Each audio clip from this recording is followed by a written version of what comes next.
디도서 1장 1절부터 4절 우리 한 절씩 교독하겠습니다. 하나님의 종이요 예수 그리스도의 사도인 나 바울이 사도된 것은 하나님이 택하신 자들의 믿음과 경건함에 속한 진리의 지식과 영생의 소망을 위함이라. 이 영생은 거짓이 없으신 하나님이 영원 전부터 약속하신 것인데 자기 때에 자기의 말씀을 전도로 나타내셨으니 이 전도는 우리 구주 하나님이 명하신 대로 내게 맡기신 것이라. 같은 믿음을 따라 나의 참 아들 된 디도에게 편지하노니 하나님 아버지와 그리스도 예수 우리 구주로부터 은혜와 평강이 내게 있을지어다. 아멘. 여러분, 오늘 바울이 디도에게 쓰는 편지 첫 부분을 우리가 읽고 있는데요. 바울이 디도한테 편지 쓰면서 자신이 어떤 사람인지를 분명히 밝히고 있죠. 자기가 누군가를 밝힙니다.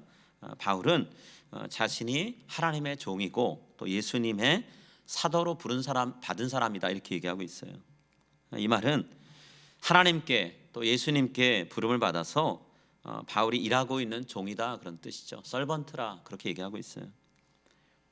여러분, 바울은 자신을 부르신 성부 하나님 또 성자 하나님 두 분이 바울을 통해 하길 원하시는 일을 해야 되는 사람이에요. 그게 바울의 과제입니다.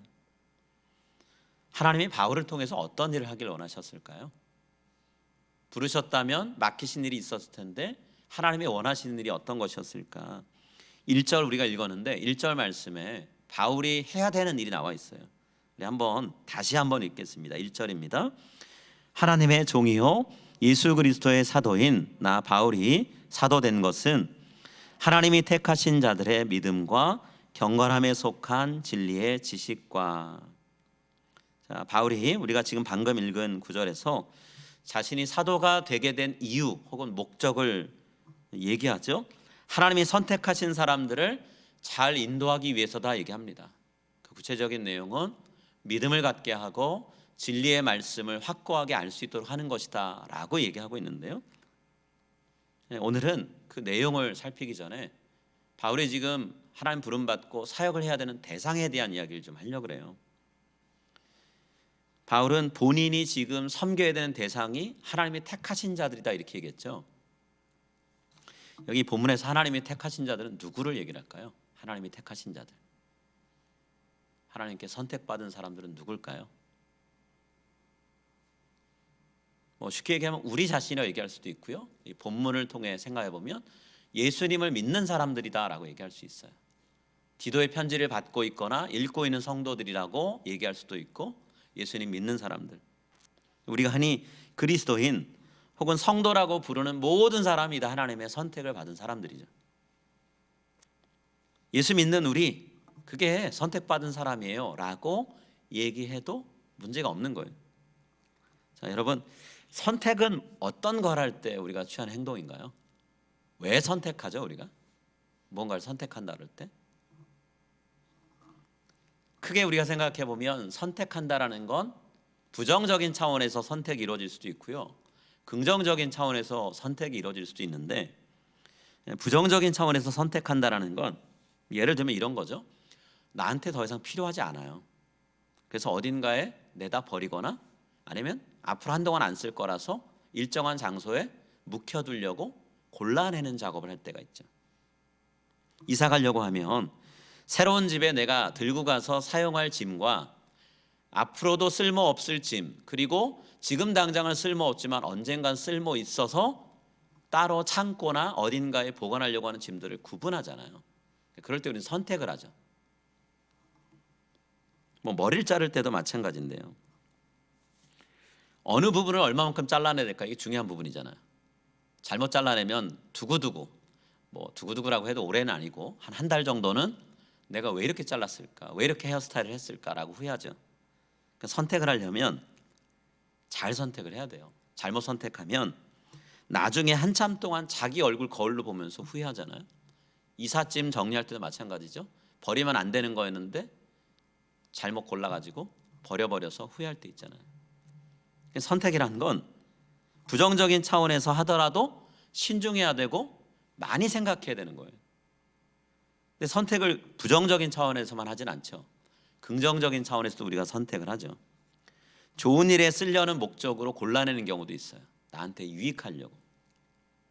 예를 들면 우리가 사랑하는 사람들, 우리 가족들 혹은 우리가 아는 사람들 생일 선물 혹은 기념일을 축하해 주려고 꽃이나 어떤 선물을 고를 때가 있잖아요. 자, 이때 우리가 뭘 골라서 선물하면 좋을까 굉장히 많은 시간을 들이죠. 내가 그 사람을 생각하는 마음이 특별한 만큼 고르는 시간이 오래 걸릴 수 있어요. 요새는 이제 오프라인 매장에 안 가고 인터넷에서 검색해서 살 때도 있는데, 여러분 인터넷으로 검색을 해도요, 내가 살려는 물건의 색상이 괜찮은지, 디자인은 어떤지, 가격은 적정한지, 또 구매한 사람들이 이 물건을 샀을 때 사용해보고 뭐라고 글을 썼는지 후기도 다 읽어보게 되잖아요. 신중할수록 그렇게 되죠. 또 뭘 생각하나요? 그 물건을 선물했을 때 선물을 받은 사람이 그 받은 물건을 필요한 거여서 잘 쓸까? 혹은 지금 필요하지 않았지만 있으니까 또 좋아서 자주 사용하거나 하고 다닐까라는 생각하게 되잖아요. 또 그 사람한테 잘 어울릴지. 그래서 우리가 쉽게 선물 못하는 것들도 생기잖아요. 옷 종류는 누군가한테 선물하기가 쉽지 않죠. 그만큼 많이 생각해야 되니까요. 여기서 알 수 있는 건 선택을 한다라는 건 정성을 다해서 고르는 행동이다라고 할 수 있어요. 정성을 다해서. 자, 하나님이 우리를 선택하셨다는 건 그런 의미가 있는 거예요. 마구잡이로 아무거나 걸려라 하고 우리를 선택한 게 아니라는 거죠. 하나님이 그만큼의 시간과 에너지와 많은 노력을 기울이고 생각을 하셔서 마음을 쓰셔서 우리 한 사람 한 사람을 선택하셨다라는 거예요. 그러면 하나님이 우리를 선택하신 목적은 뭘까요? 선택하기 쉽게 부정적인 차원에서 선택을 하신 걸까요? 아니면 긍정적인 차원에서 선택을 하신 걸까요? 자, 여러분은 부정적인 쪽이실 것 같으세요? 긍정적인 쪽이실 것 같으세요? 우리 하나님이 나를 선택할 때 나쁜 의도로 선택하셨을까요? 선하고 가장 좋은 의도로 선택하셨을까요? 답은 너무 명확하죠.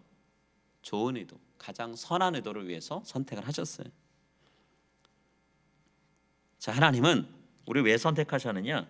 우리에게 구원이란 선물을 주시려고 우리를 선택하셨어요. 하나님이 주시는 구원을 누리게 하시려고 우리를 선택하셨어요. 이 하나님이 우리 인간을 선택하는 목적은 처음부터 끝까지 한 번도 변한 적이 없어요. 늘 한결같으셨어요. 성경이 그 증거를 확실하게 우리한테 보여주죠. 자, 구약 성경에서 하나님이 이스라엘 백성을 선택을 하셨어요. 그들이 애굽의 노예 생활을 하던 걸 끝내주시고 새로운 땅에서 하나님이 허락하신 구원의 기쁨, 구원의 은혜를 마음껏 누리게 하시려고 하나님이 이스라엘 백성을 선택하셨어요. 이스라엘 백성한테 선택받을 만한 이유가 있었냐? 없어요.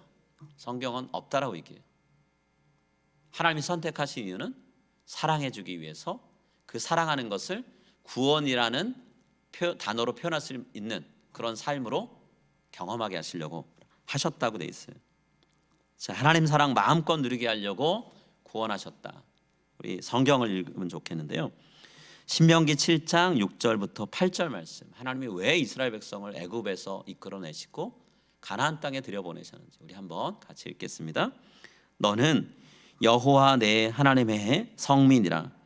네 하나님 여호와께서 지상 만민 중에서 너를 자기 기업의 백성으로 택하셨나니 여호와께서 너희를 기뻐하시고 너희를 택하심은 여호와께서 다만 너희를 사랑하심으로 말미암아 또는 너희의 조상들에게 하신 맹세를 지키려 하심으로 말미암아 자기의 권능의 손으로 너희를 인도하여 내시되 너희를 그 종되었던 집에서 애굽 왕 바로의 손에서 속량하셨나니. 자, 분명히 되어 있죠. 왜 선택하셨냐? 하나님께서 오직 우리를 사랑하신 것으로 말미암아라 이렇게 되어 있어요. 그 사랑을 마음껏 누리게 하려고 선택하셨대요. 자, 구약 성경만 그런가요? 아니요. 신약 성경도 똑같아요. 신약 성경에서 하나님이 왜 우리 한 사람 한 사람을 불러서 교회 공동체의 구성원이 되게 하셨을까? 교회라는 공동체의 식구가 되게 하셨을까? 그 목적도 하나님은 구원하기 위해서다, 사랑을 마음껏 누리게 하기 위해서다라고 얘기하고 계세요. 데살로니가후서 2장 13절 말씀 한번 읽을게요. 데살로니가후서 2장 13절. 자, 우리 이 말씀도 같이 소리내서 읽겠습니다. 주께서 사랑하시는 형제들아, 우리가 항상 너희에 관하여 하나님께 감사할 것은 하나님이 처음부터 너희를 택하사 성령의 거룩하게 하심과 진리를 믿음으로 구원을 받게 하심이니. 자, 하나님의 선택은 과거나 현재나 미래나 변함이 없어요. 우리를 사랑하셔서 구원하시기 위해서 우리를 선택하셨어요. 그런데 때때로 사람들이 하나님이 우리를 혹은 나를 선택했다라는 이 표현을, 성경의 이 표현을 오해하고 받아들일 때가 있어요.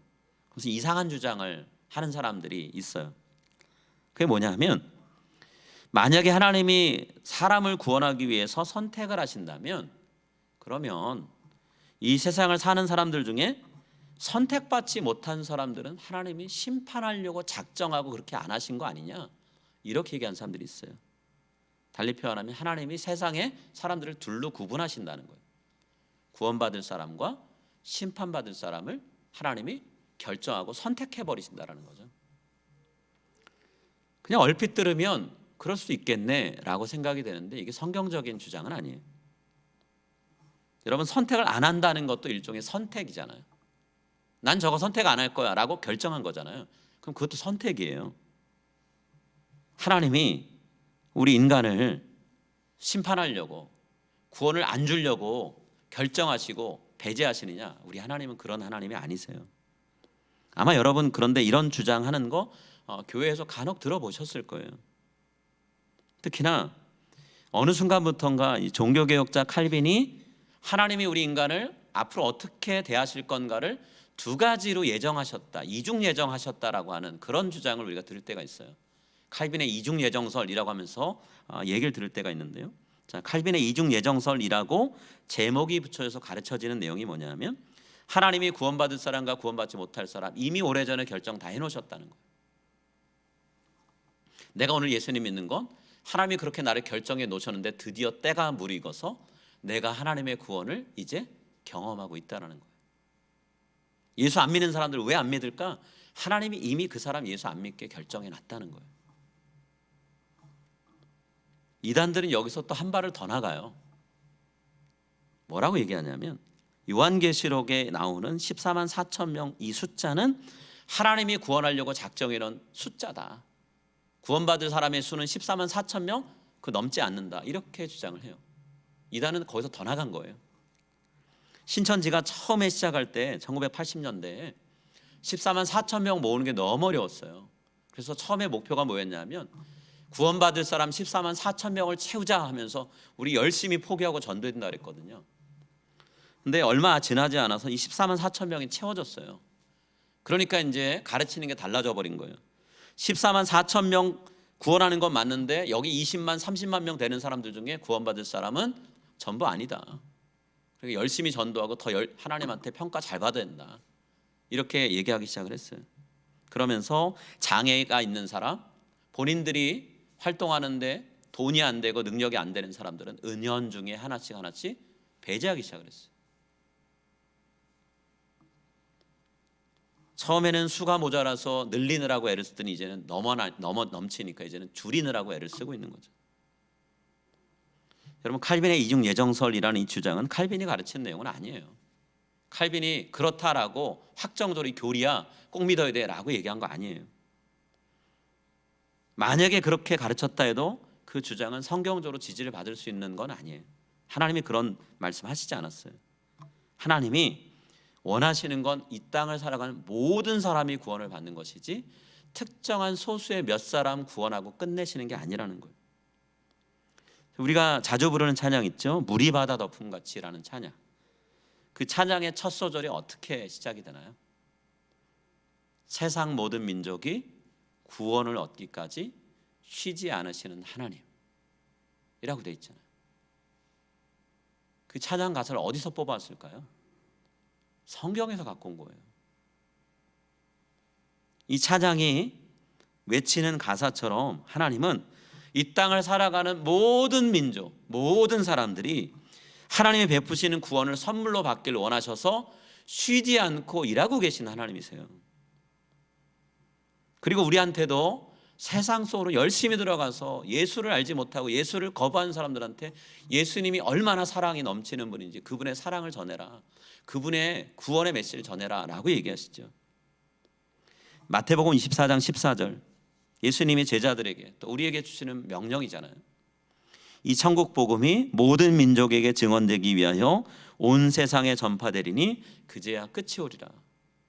분명히 성경에 얘기하고 있어요. 이 땅을 살아가는 모든 민족들이 다 예수님을 믿게 될 때까지, 예수님이 어떤 분인지를 들을 때까지 세상 끝내지 않겠다 얘기하셨다는 거예요. 초대교회 성도들은 너무 핍박이 심하니까 예수님 금방 오신다고 했는데 왜 안 오세요? 마라나타 주 예수여 어서 오시옵소서라고 기도했단 말이에요. 그런 성도들의 아픈 소리를 들으면서 베드로 사도가 뭐라 그랬어요? 왜 예수님이 더디 오시는가? 재림의 때가 늦어지는 건 한 명 한 명 구원받을 사람을 늘리기 위해서, 기회 놓치지 않도록 하기 위해서 하나님이 기다려주고 계시는 거다. 그러니 우리가 지금 당하는 고난, 다른 누군가를 하나님이 구원하기 위해서 늘리시는 시간이 참고 인내합시다. 베드로서에서 고난받고 있는 성도들한테 격려하면서 그 얘기했던 거잖아요. 여러분, 하나님이 만약에 애초에 구원받을 사람과 구원받지 못할 사람을 결정을 해버리셨다면, 그렇게 해놓으셨다면 우리가 굳이 전도를 할 이유가 없어요. 전도가 필요 없어요. 어차피 구원받을 사람은 우리가 전도를 하지 않든 하든 안 하든 구원 받는 거잖아요. 그 말대로라면. 반대로 우리가 아무리 가족을 위해서 기도하고 아는 사람들한테 예수 안 믿는 것 때문에 답답하면서 기도한다고 해도 만약에 이 논리대로 간다면, 이 주장대로 간다면 우리가 구원 그렇게 전도해도 그 사람은 안 믿어요. 하나님이 결정하시는데 우리가 어떻게 그걸 꺾어요? 우리가 하나님보다 대단한 사람인가요? 근데 하나님은 뭐라 하셨나요? 부지런히 다니면서 전도하라 하셨죠. 전도하라고 하신 이유는 구원받을 사람 결정해놨다는 얘기가 아니란 얘기예요. 우리가 부지런히 하나님을 의지하면서 전도를 하면 그 사람의 마음 가운데 하나님이 일하셔서, 그리고 그 사람이 마음을 열어서 하나님을 믿고 하나님을 선택할 수 있다는 거예요. 분명히 제가 말씀드리지만 이중 예정이라고 하면서 선택받을 사람과 선택받지 못할 사람 이미 결정됐다라는 건 성경이 우리에게 가르치는 말씀이 아니에요. 어떤 사람이 구원을 받지 못한다면 왜 그런 걸까? 그것은 하나님에게 책임이 있는 게 아니고요, 그 사람이 열심히 전도를 할 수 있도록 사람들을 보내주는데도 본인이 거부하는 것 때문에 그래요. 달리 표현하면 하나님이 주신 자유의지를 하나님을 믿지 않는 데다 쓰기 때문에 그런 거라는 거예요. 그 사람 자신이 하나님이 내미시는 구원의 손길을 거부하기 때문이라는 거죠. 하나님 구원하려고 얼마나 많은 사람들을 각 사람에게 보내세요. 마치 잔치자리에 초대장 보내듯이 복음을 들고 가게 해서 예수님 믿읍시다, 교회를 다닙시다 얘기하죠. 그런데 여러분, 초대도요, 초대장 받고 받아들인 사람은 오겠지만 거부하는 사람은 오지 않아요. 그럼 그 책임은 누구한테 있는 건가요? 초대장을 주었는데도 오지 않고 거부한 그 사람한테 그 이후에 일어나는 일에 대한 결과는 책임이 있는 거죠. 예수님이 이 이야기를 결혼잔치에 손님을 초대하는 그 비유를 통해서 하나님 나라에 들어가는 구원과 관련된 비유로 얘기를 하셨어요. 자, 마태복음 22장 2절부터 6절 말씀, 이 말씀 읽겠습니다. 천국은 마치 자기 아들을 위하여 혼인잔치를 베푼 어떤 임금과 같으니 그 종들을 보내어 그 청한 사람들을 혼인잔치에 오라 하였더니 오기를 싫어하거늘 다시 다른 종들을 보내며 이르되 청한 사람들에게 이르기를 내가 오찬을 준비하되 나의 소와 살진 짐승을 잡고 모든 것을 갖추었으니 혼인잔치에 오소서 하라 하였더니 그들이 돌아보지도 않고 한 사람은 자기 밭으로 한 사람은 자기 사업하러 가고 그 남은 자들은 종들을 잡아 모욕하고 죽이니. 천국, 하나님 나라 들어가는 것에 대해서 예수님 비유로 얘기하셨지만 지극히 현실적인 모습을 가지고 얘기를 하셨어요. 지금 우리가 읽었던 이 성경 말씀에 나오는 것처럼 너무나 많은 사람들이 예수님의 초대, 예수님 믿으라는 전도를 받고 정색하면서 거부해요. 나 사는 거 바빠서 예수 못 믿겠다. 그 예수 믿는 건 시간 있고 넉넉하게 사는 사람들이 하는 거지 라고 사람들이 얘기를 해요. 혹은 지금 내가 급한 일이 얼마나 많은데 거기다 시간 쓰고 돈 쓰고 있냐, 이렇게 대답한 사람들이 참 많죠. 여러분, 그런 가운데도 우리는 예수님을 믿기로 작정하고 예수님을 믿고 지금까지 왔어요. 이게 얼마나 어렵고 소중한 결정을 내린 건지 몰라요. 쉽게 할 것 같은데 그런 일이 아니라는 거예요. 물론 우리 중에는 예수님 믿겠다고 결정을 내리는 게 그렇게 어렵진 않았어요 라고 대답하실 분도 있을 거예요. 왜 그러냐 하면 하나님이 주신 은혜가 있어서, 우리 부모님이 내가 태어나기 전부터도 예수님 믿고 신실하게 살아오셨고 나에게도 그 믿음을 자연스럽게 받아들일 수 있도록 가정에서 교육을 시켜주셨고 믿음의 본을 보여주셨기 때문에 예수 믿는 건 당연해, 내가 마땅히 해야 될 거야 라고 보여주신 분들이 있다면 이 선택이 어렵다기보다는 오히려 자연스럽습니다 라고 얘기할 수 있겠죠. 또 혹은 내가 태어났을 때부터 혹은 어릴 때부터 믿은 건 아니지만 내 주변에 예수님을 신실하게 믿는 사람들이 있는데 그 사람들을 보니까 나도 저 모임에, 저 대열에 끼었으면 좋겠다라는 마음이 생겨서 그렇게 내 발걸음이 자연스럽게 오게 됐다라고 하는 분들도 있으시죠.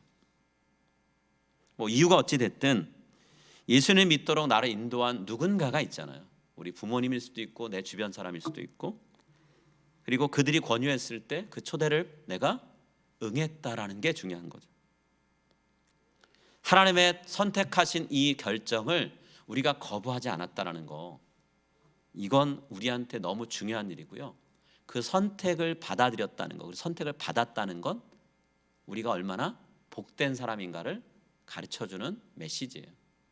바울은 그 사실을 디도에게, 그리고 디도의 편지를 받는 성도들한테 강조하고 싶은 거예요. 여러분은 하나님의 선택을 받고 지금 살아가는 사람들입니다.